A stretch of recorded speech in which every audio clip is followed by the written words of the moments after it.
कथा। भगवान श्री कृष्ण ने अर्जुन को जब भगवत ज्ञान देना आरंभ किया। जय श्री राम मित्रों, मैं नीतू पांडे यूट्यूब चैनल पर आप सबका स्वागत करती हूँ। इस कथा का वर्णन भगवत गीता में मिलता है। भगवत गीता अध्याय 7, जहाँ भगवत ज्ञान की प्राप्ति अर्जुन को होने लगती है। भगवान श्री कृष्ण अर्जुन से कहते हैं, अर्जुन युद्ध लड़ो, शस्त्र नीचे मत रखो। लेकिन अर्जुन अपने रिश्तेदारों को देखकर, अपने आचार्य गुरु द्रोण को देखकर, भीष्म पितामह को देखकर और सभी को देखकर अर्जुन अपने शस्त्र को नीचे रख देते हैं।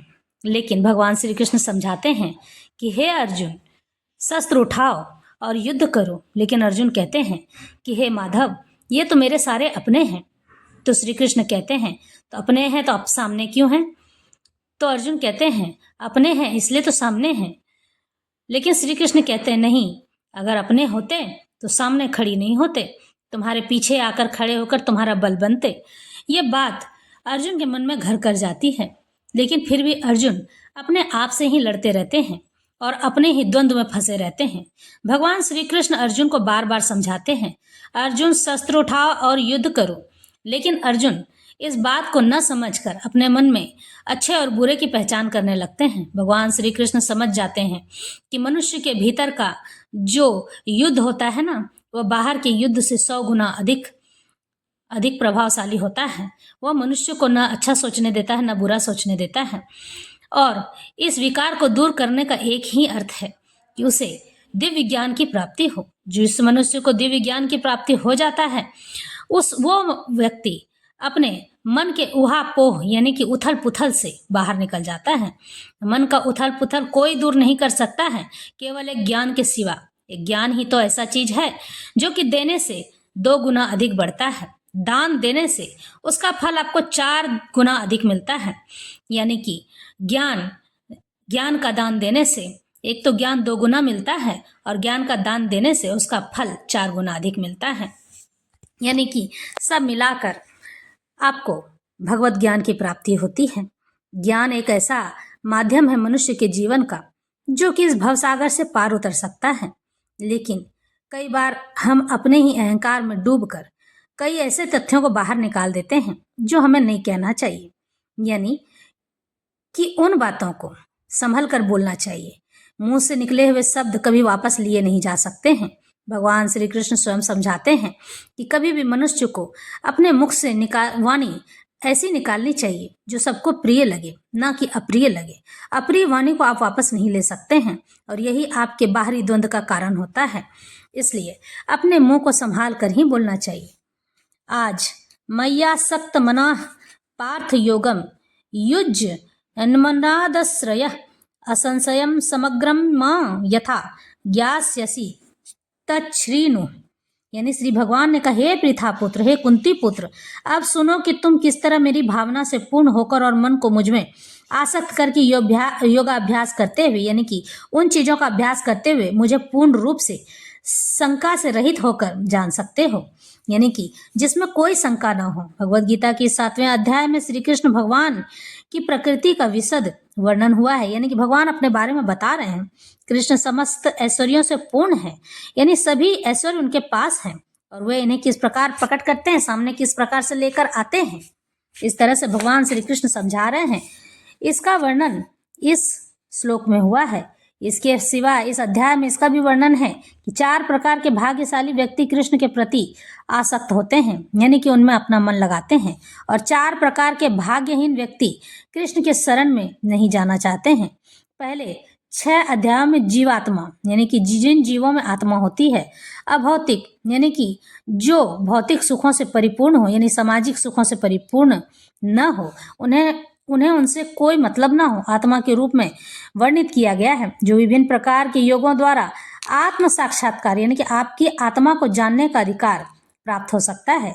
इसके 6वें अध्याय के अंत में यह स्पष्ट कहा गया है कि मन को कृष्ण पर एकाग्र, या दूसरे शब्दों में कृष्ण भावनामृत ही सर्वोच्च योग है।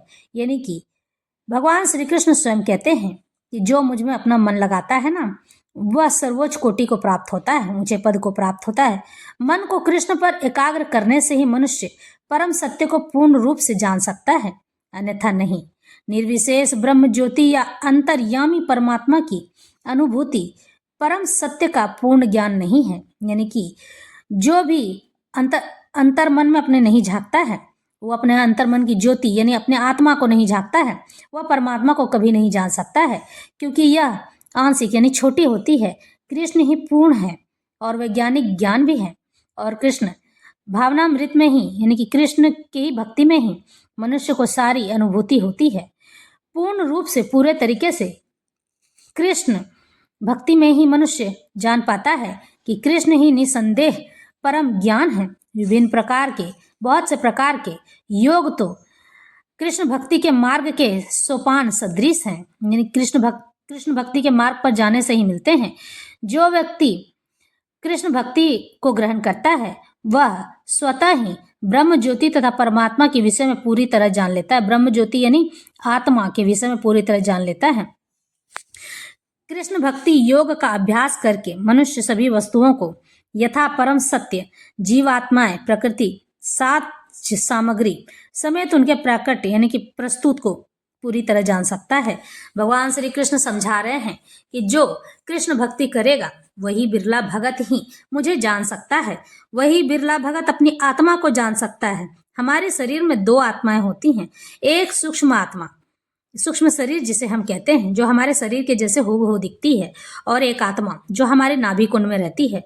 नाभि कुंड में आत्मा जो रहती है वो भगवान श्री हरि नारायण की प्रत्यक्ष ऊर्जा है, वही हमारी आत्मा है जो कि हमारे शरीर को चलाती है। आपको क्या लगता है कि हमारा शरीर सूक्ष्म शरीर के माध्यम से चलता है? बिल्कुल नहीं। सूक्ष्म शरीर सुख और दुखों का भोग कर सकती है, उसे झेल सकती है, लेकिन इस शरीर को वह आत्मा ही चलाती है, भगवान की ऊर्जा ही चलाती है, जिसे कर्णोदकसाई के विष्णु के रूप से हम जाने जाते हैं।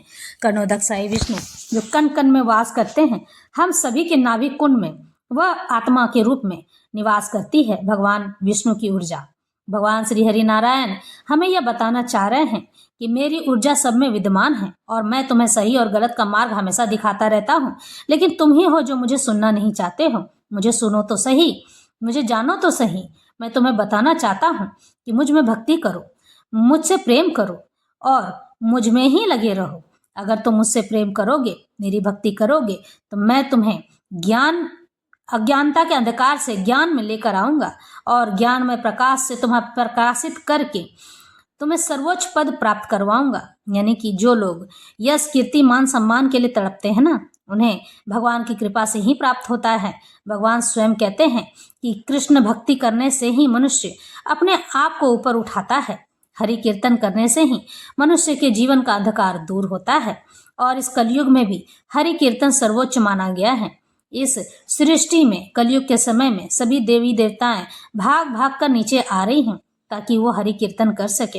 एक हम मनुष्य ही हैं जो कि हरि में अपना मन नहीं लगाते हैं। भगवान की कृपा ऐसे ही नहीं मिल जाती है। जो लोग ईश्वर को अपना सब कुछ समर्पित कर देते हैं ना, वही बिरला भगत अपने आप को ईश्वर भक्ति में लीन कर सकते हैं।